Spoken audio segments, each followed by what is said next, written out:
fosse fazer assim um top 5 dos seus salmos prediletos, quais que seriam? 5 salmos prediletos seus. Eu tenho alguns.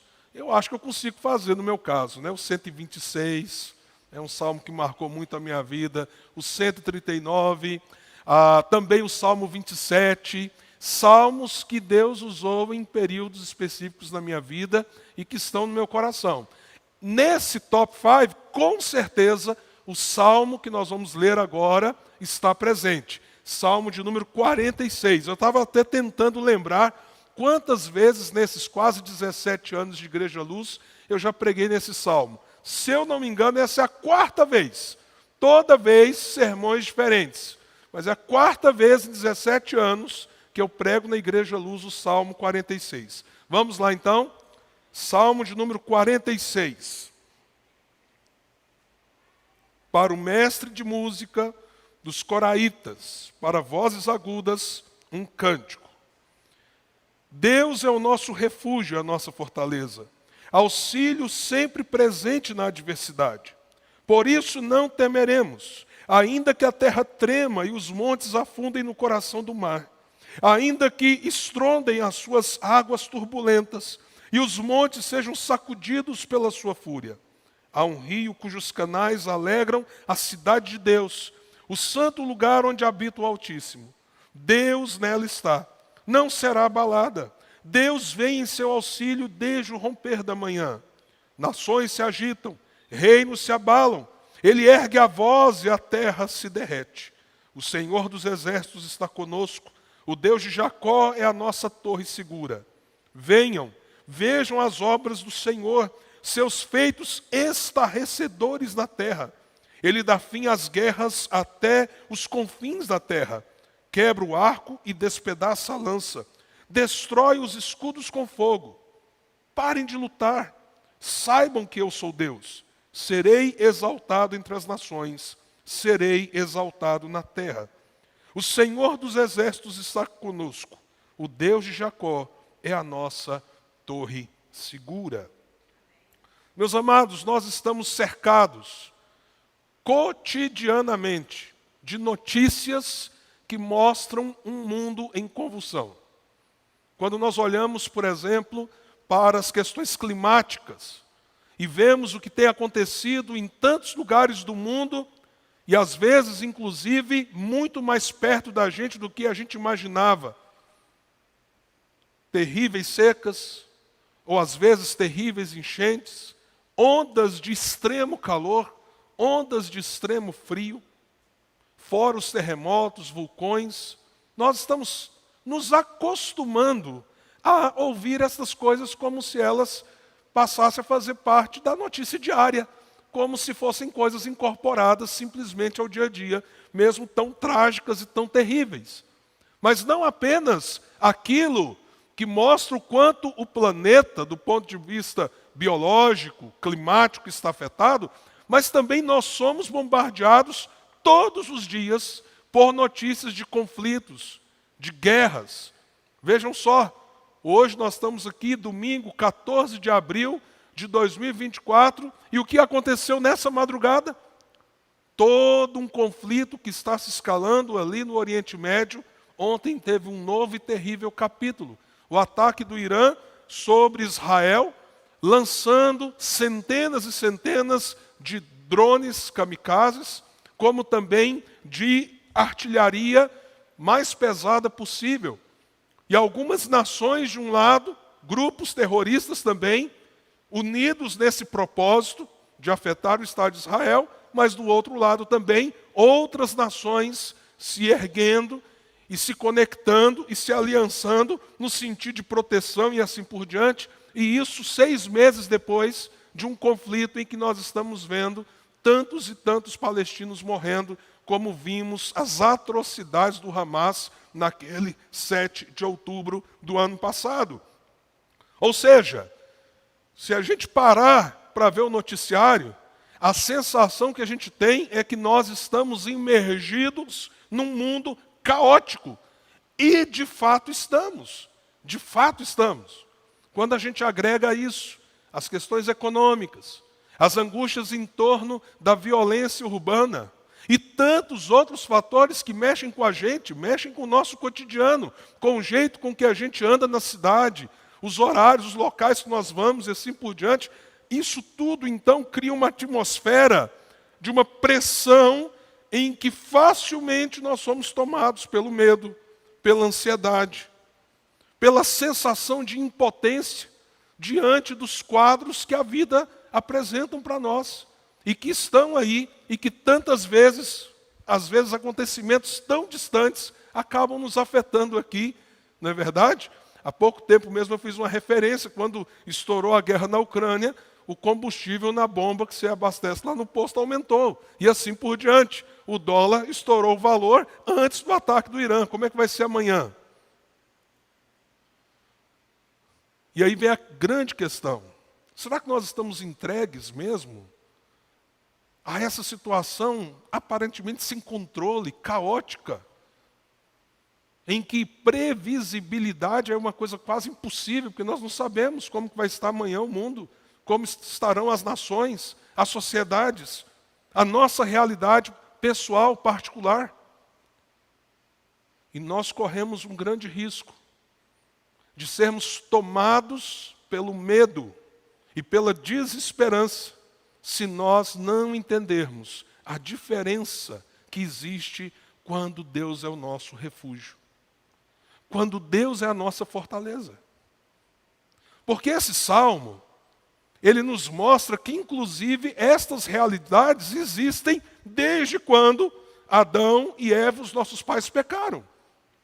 Um mundo em convulsão, um mundo em crise, um mundo cheio de maldade, de ódio, de violência, não é algo novo.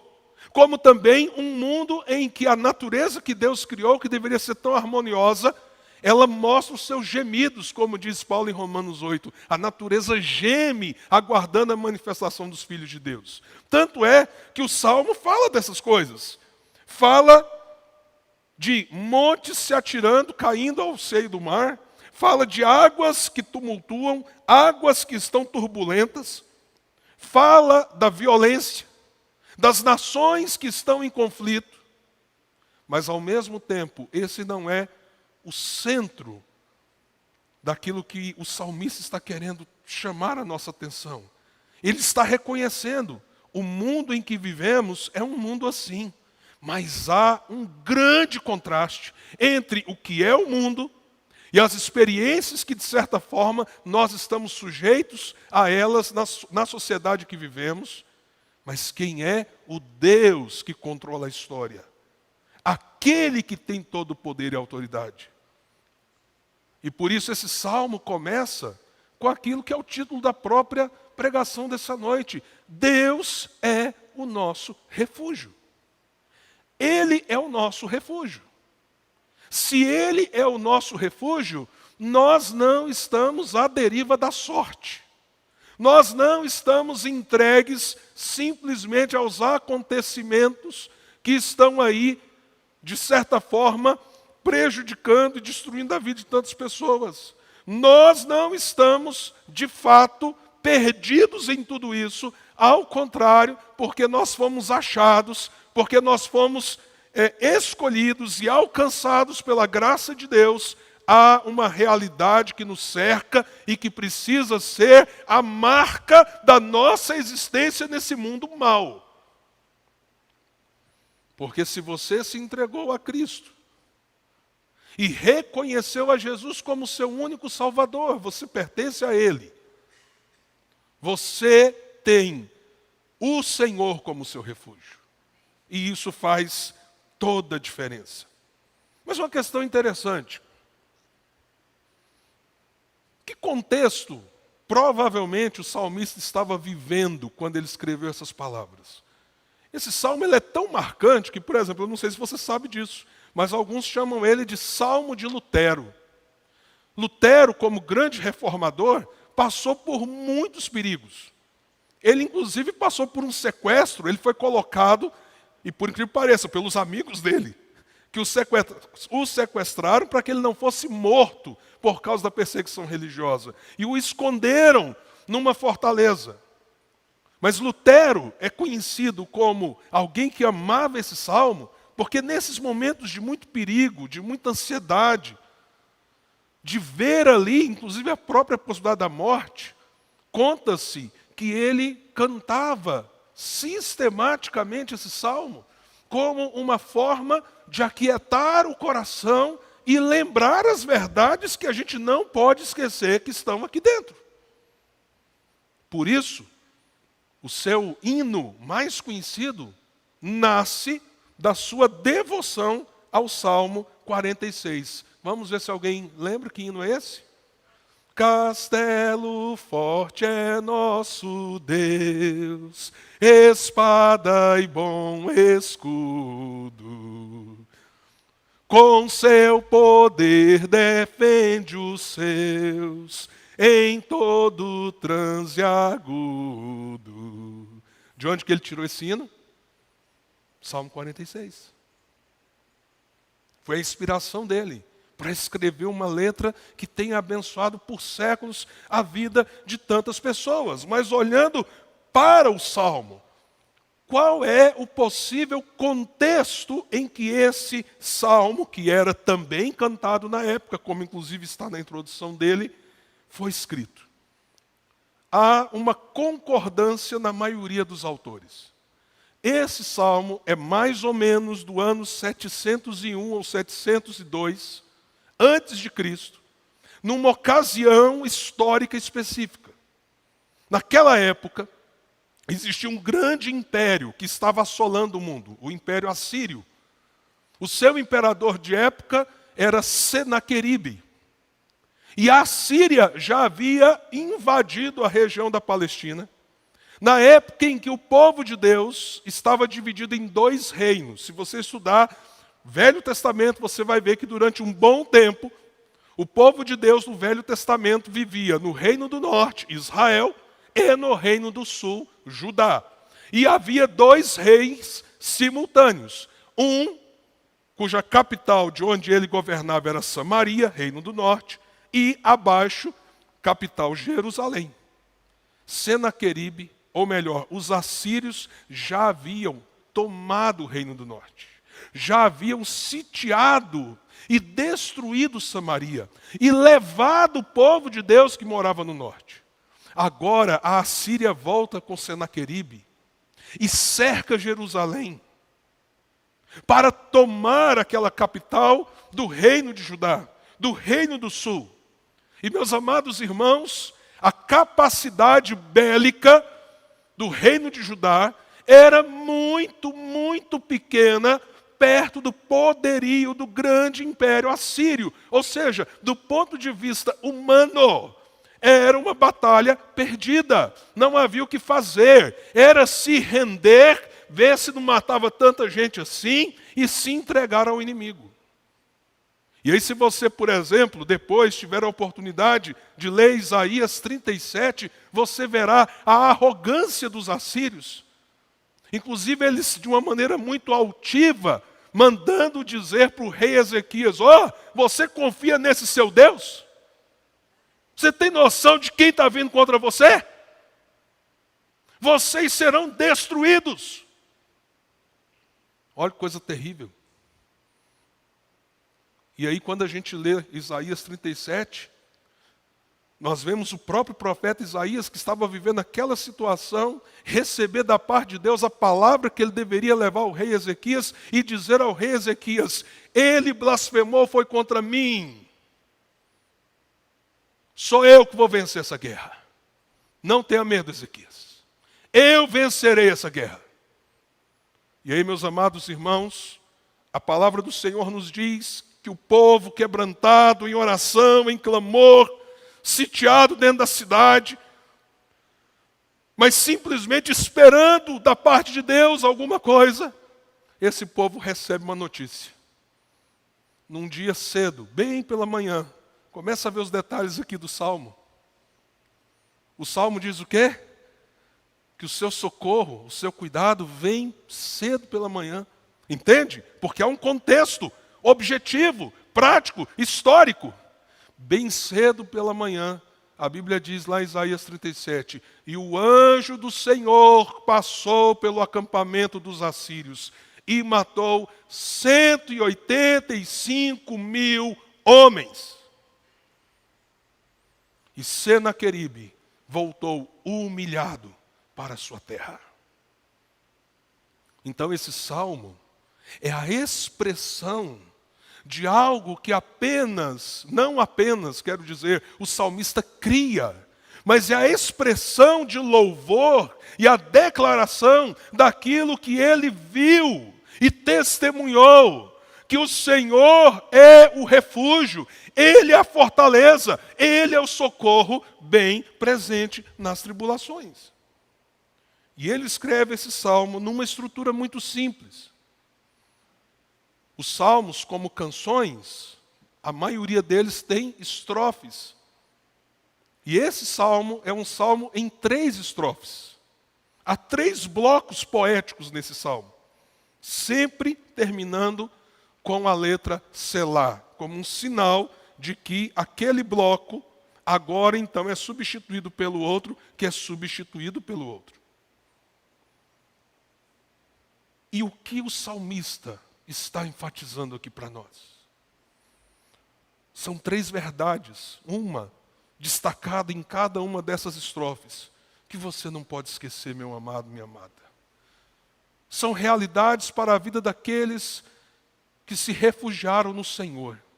Aqueles que foram para o esconderijo do Altíssimo, como diz o Salmo 91. Aquele que habita no esconderijo do Altíssimo diz ao Senhor: meu refúgio, meu baluarte. Você que está debaixo do esconderijo. E quem é o esconderijo?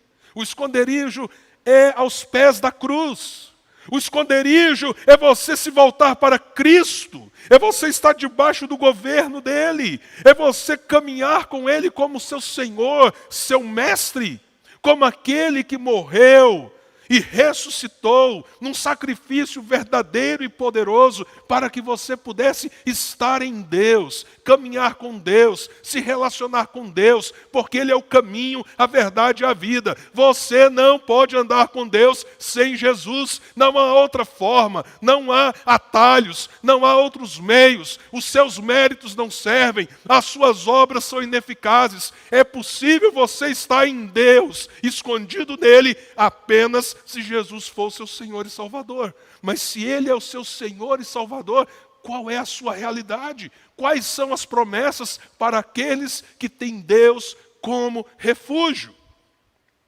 E nessa primeira estrofe, que vai do verso 1 ao verso de número 3, o salmista destaca o nosso Deus, que é o nosso refúgio, como sendo o nosso protetor. Ele destaca a proteção. Vejam, meus amados, em lugar nenhum das Escrituras, Deus nos promete tirar nesse mundo as tribulações. Não há essa promessa. Se você está ouvindo isso de alguém, e às vezes até gente está dizendo: eu sou pastor, eu sou apóstolo, eu estou falando em nome de Deus, o Senhor vai resolver todos os seus problemas. Planta, meu irmão, semeia o que é oferta, dá a oferta, que aí Deus tem que resolver tudo para você. Mentira! Modo satânico de negar a verdade bíblica. Eu não sei o que é pior, alguém que negue a própria existência de Deus ou aquele que promete em nome de Deus o que Deus nunca prometeu. O Senhor não prometeu para você, nesse mundo, tirar as tribulações e deixar apenas as bênçãos. Mas Ele prometeu ser o seu protetor. Não é isso que o Salmo está dizendo? Deus é o nosso refúgio e a nossa fortaleza. E aí, há uma expressão na Revista Atualizada, inclusive esse é um salmo que eu tenho dificuldade de ler na Nova Versão Internacional, na NVI, porque eu tenho ele decorado na outra versão. Aí vira uma mistura, uma mistureba de um texto com outro. Na outra versão, basicamente, Deus é o nosso refúgio e fortaleza, socorro bem presente nas tribulações. Então tem tribulação? tem tribulação. Mas o que tem em meio à tribulação? Socorro bem presente. Aí logo depois o texto diz assim, ainda que. E eu acho essa expressão muito importante. Porque nós temos muitos ainda ques. Muitos. E aqui também ele diz, ainda que a terra trema, ainda que se estrondem as águas. O ainda que é o fato de que nós estamos neste mundo caótico e nós interagimos com as realidades desse mundo mau. E sofremos muitas vezes nesse mundo. Mas o ainda que nos chama ao exercício da fé, de que mesmo que os montes tremam, mesmo que as águas tumultuem e espumejem, mesmo que haja violência na sociedade, mesmo que hajam tantas coisas terríveis, nós podemos estar firmes, porque o Senhor é aquele que nos guarda, é aquele que nos protege. Nos protege da dor e do sofrimento? Não, nos protege de algo muito maior. Ao contrário, Ele usa situações, às vezes, de dor e sofrimento para promover o nosso crescimento, o nosso amadurecimento, o nosso avanço, a nossa perseverança, a mudança do nosso caráter. Uma vez que se eu estou nele, Ele está presente em todas as circunstâncias. Então, Ele é o socorro bem presente nas tribulações. Nós somos objetos da sua proteção. Mas na segunda estrofe, além da proteção, nós somos também objetos, literalmente, da sua presença. E nesse sentido, uma presença cuidadora, provedora. E aí é tão interessante, porque o Salmo constrói para nós uma visão tão terrível de possibilidades que podem nos alcançar, mas logo depois, verso 4, existe um rio. Existe um rio que alegra a cidade de Deus, a morada do Altíssimo. Deus está nela. Você consegue ver esse contraste tão forte no Salmo? Montes desabando, tsunami acontecendo, águas tumultuando. Daqui a pouco também ele vai citar os conflitos, as guerras. E no meio disso tudo ele fala assim, mas olha, tem um riozinho. Tem um rio que a gente fica alegre quando vê esse rio que passa pela cidade de Deus, onde habita o Altíssimo. Há uma coisa interessante.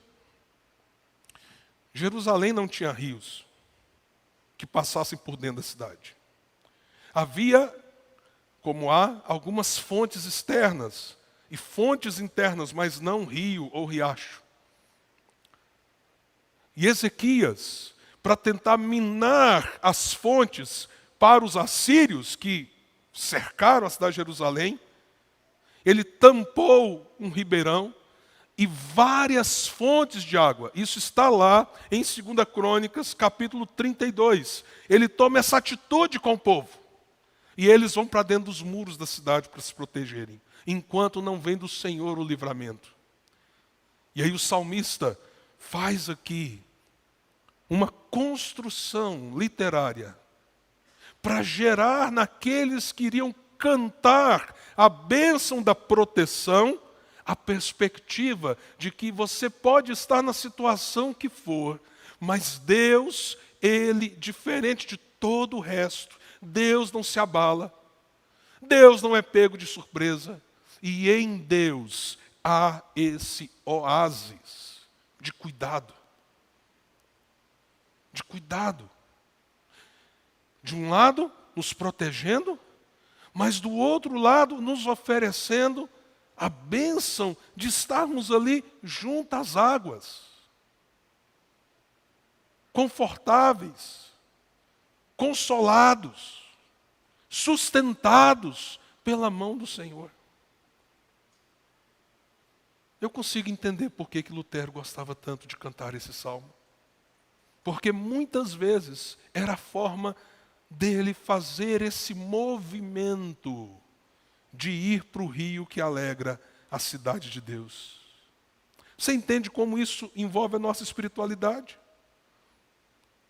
Essa é uma imagem de que, diferente das outras pessoas, aqueles que estão em Cristo Jesus, eles possuem uma fonte de consolo, de renovo, que é perene. E por mais que as realidades ao redor estejam aparentemente sucumbindo às pessoas, nós temos para onde ir, nos achegar e termos de Deus esse sustento que alegra o coração e que nos renova no tempo da calamidade. Só aqueles que têm Deus como refúgio e fortaleza podem experimentar isso. Eu estava meditando nesse ponto do Salmo e lembrando da conversa de Jesus com a mulher samaritana. Mulher que vai naquele poço, no momento mais quente do dia, num lugar desértico. Uma mulher com tantas marcas emocionais, com tantas dores, relacionamentos frustrados. Uma vida existencialmente vazia, sem sentido. E quando a gente é assim, vazio, quando a gente olha para a própria vida e não vê sentido para as coisas, a gente começa a buscar alguma coisa que preencha esse lugar que está um oco dentro da gente. Era a vida com a mulher. E aí no diálogo de Jesus com aquela mulher, ele diz para ela: ah, mulher, se você soubesse quem está falando com você, é você que pediria água. Porque a água que eu tenho para dar vai matar a sua sede para sempre. Em outro momento, Jesus está na festa dos tabernáculos. E nessa festa se relembrava quando Moisés feriu a pedra no deserto e fez brotar água em meio ao deserto de uma pedra. E a própria Escritura nos mostra que aquela pedra era uma figura de Cristo, ou seja, de algum modo ela simbolizava aquilo que Jesus seria para nós, num lugar deserto. Aquele que fosse ferido haveria de trazer uma fonte inesgotável para o seu povo. E quando Jesus está ali, geralmente havia uma encenação daquilo que havia acontecido com Moisés lá no deserto e com o povo. Jesus diz: aquele que tem sede, venha a mim e beba. E ele continua dizendo: porque se você beber a água que eu tenho para dar para você, você não vai apenas matar sua sede, de dentro de você fluirão rios, você vai ser uma fonte que vai jorrar para a vida eterna. Não é só ser plenamente saciado da sua sede espiritual, mas é ser uma fonte para outros. Rios vão jorrar de dentro de você para a vida eterna. E aí o salmista diz: você consegue tentar criar na sua cabeça essa imagem? Há um rio, no meio do caos. Há um rio que alegra a cidade de Deus. Ele está no meio dela. Ela nunca será abalada. Ele a ajudará desde antemanhã, antes que o dia nasça. Ele está nela, Ele está cuidando, Ele a ajudará. E há uma fonte que mata a sede daquele que busca nele.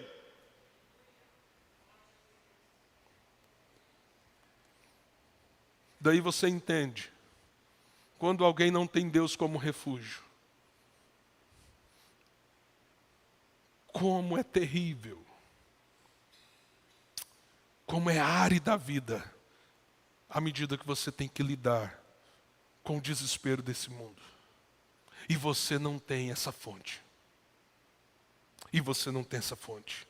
Mas se Deus é o seu refúgio, a sua fortaleza, você tem proteção e você tem essa presença que alimenta, que restaura, que renova e que dá as condições, mesmo num mundo tão instável, de você recobrar a sua estabilidade, porque ela não está nas coisas, nas circunstâncias, mas naquele que nunca se abala, aquele que está governando todas as coisas. Essa é a nossa realidade. E na terceira estrofe, o salmista nos dá a percepção de que se Deus é o nosso refúgio, a nossa fortaleza, além de proteção e dessa presença renovadora como uma fonte inesgotável para nós, Ele também nos dá o poder que precisamos. O texto então nos faz um chamamento. Antes ele usa como que um coro, verso 7 e verso 11, um coro que se repete. Observe que o verso 7 e o verso 11 é exatamente o mesmo texto. O Senhor dos exércitos está conosco. O Deus de Jacó é a nossa torre segura. Verso 7, verso 8. Lembra da estrutura? Lembra que é um cântico? 3 estrofes. E é como se no meio delas agora você tem um coro que se repete ao centro e depois ao final desse salmo, reafirmando quem Deus é para nós. Mas agora na terceira estrofe, nós somos convidados a ir para ver as obras do Senhor. Vejam as obras do Senhor, seus feitos estarrecedores na terra. Ele dá fim às guerras até os confins da terra. Quebra o arco e despedaça a lança. Destrói os escudos com fogo.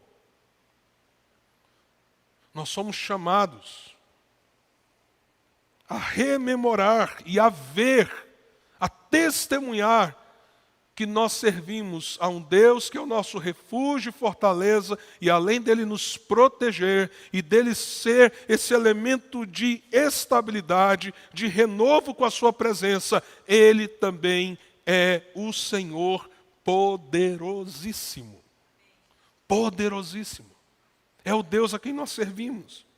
Como eu disse, Isaías 37, 2 Crônicas 32, narram aqueles acontecimentos de como Deus interviu quando Senaqueribe estava com seu exército. E lá em 2 Crônicas 32, no versos 7 e 8, o rei Ezequias tenta animar o povo. Deus ainda não havia ferido os assírios. E o povo estava consciente de que aquele grande exército que ninguém conseguia conter estava vindo contra eles. O rei, então, depois de fazer aquilo que eu disse, preparar o lado externo, secar as fontes de água que tinham do lado fora da cidade, fortalecer os muros, preparar mais armas, ele chega para o povo e diz assim: sejam fortes e corajosos. Vamos ser honestos, gente. Um império vindo para tomar sua casa, fazer você escravo, sua família, tomar os seus bens, isso se não te matasse e torturasse. É fácil ser corajoso numa situação dessa? Mas Ezequias diz: sejam fortes e corajosos. E ele explica o porquê. Não tenham medo, nem desanimem por causa do rei da Síria e do seu enorme exército. O exército era grande demais. Poderoso, poderoso demais. Só que Ezequias diz assim: pois conosco está, preste atenção nisso, pois conosco está um poder maior do que o que está com ele. Com ele está somente o poder humano.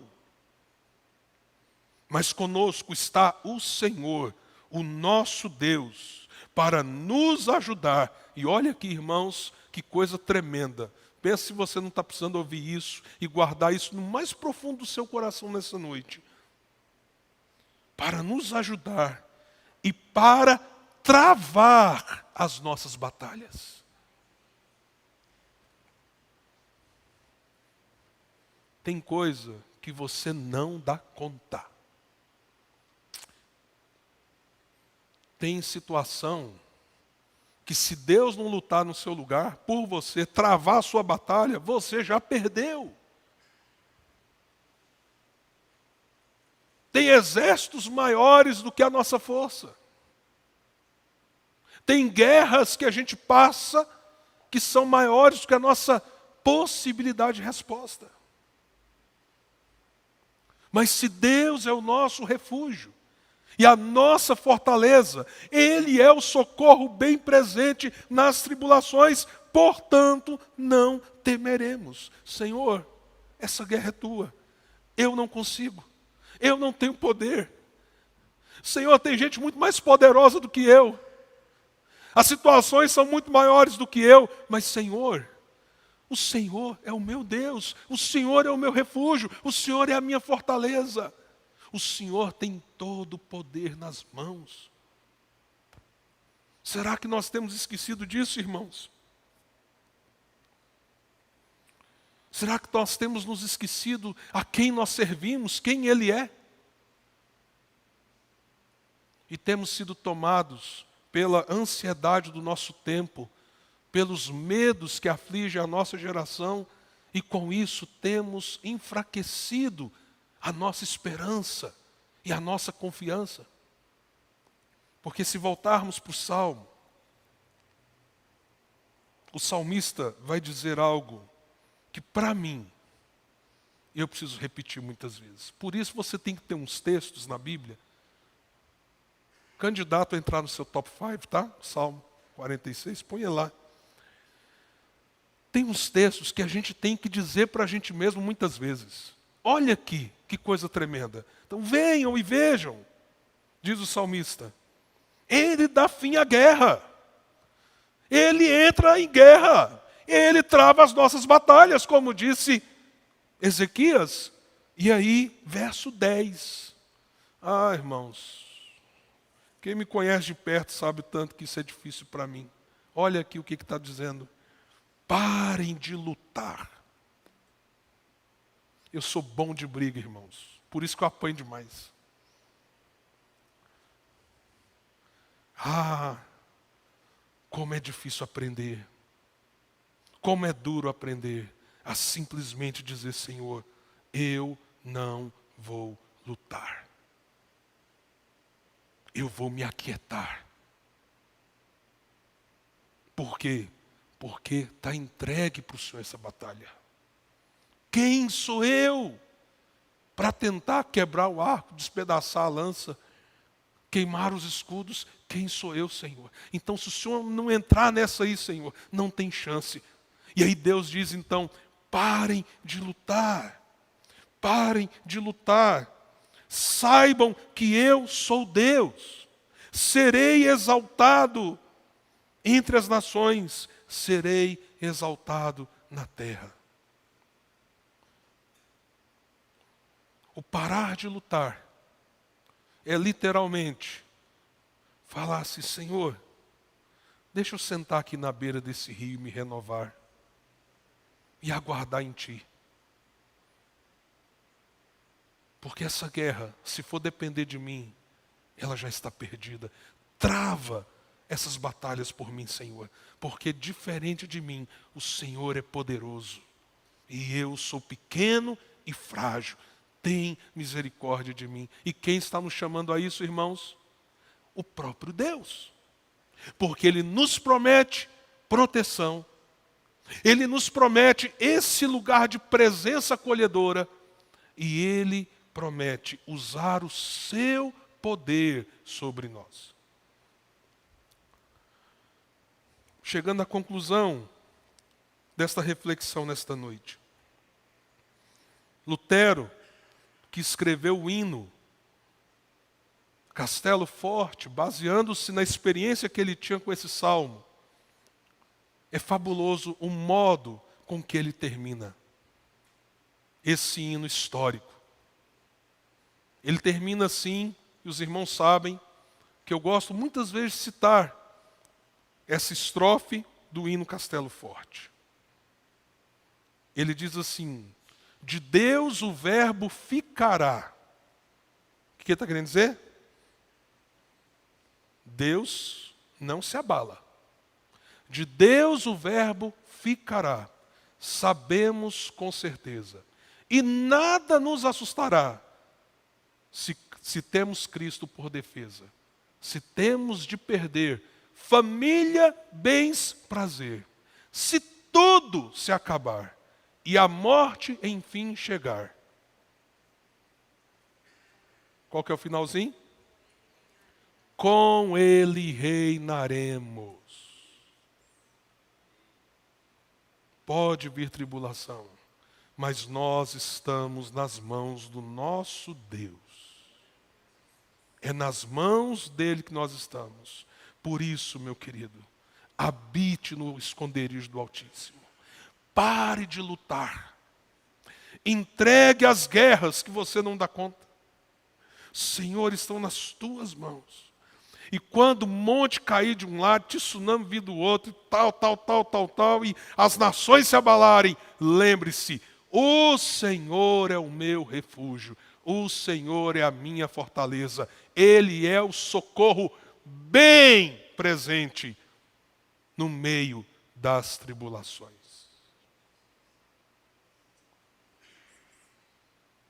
Há alguma coisa a ser entregue? Há uma batalha a ser submetida?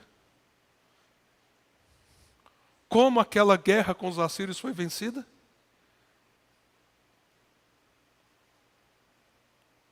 Antes da manhã, o anjo do Senhor veio.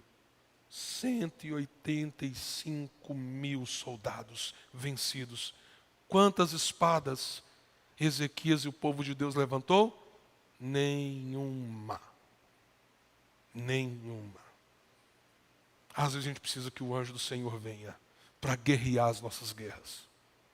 O que você precisa parar de lutar? O que você precisa parar de lutar? Temos que entregar. Essa é uma noite de entrega e de renovo da nossa confiança. É noite para a gente ir para aquele rio que alegra a cidade de Deus, que está lá na morada do Altíssimo.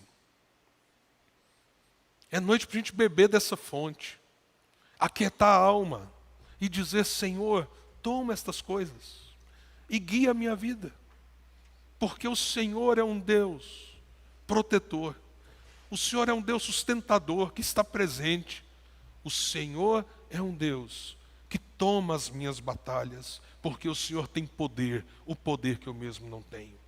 Nós vamos cantar uma canção. Cheguei ontem para o ministério, através do Davi, falei: só dá um jeito, ensaia, vamos cantar. Inclusive uma canção baseada na experiência da mulher samaritana. Nós tivemos a apresentação dela numa cantata recente, mas eu queria que a gente cantasse nessa noite essa canção, ou se você não conhece, que você pelo menos possa prestar atenção na letra dela, como um movimento nosso. Um movimento nosso. Na direção desse rio. Desse rio que alegra o coração. Desse rio que dá paz no meio do mundo caótico. Desse rio que representa um Deus que está cuidando da gente. E que está nos protegendo mesmo quando nós não vemos. Desse Deus que tem para nós o seu poder, porque Ele nos ama e nos comprou por precioso preço. Vamos cantar então? Amém? E depois nós vamos orar. Quem precisa orar muito, né, irmãos? Precisamos ou não? Depois nós vamos orar. Amém? Vamos adorar o Senhor. Vamos ficar em pé? Venho a ti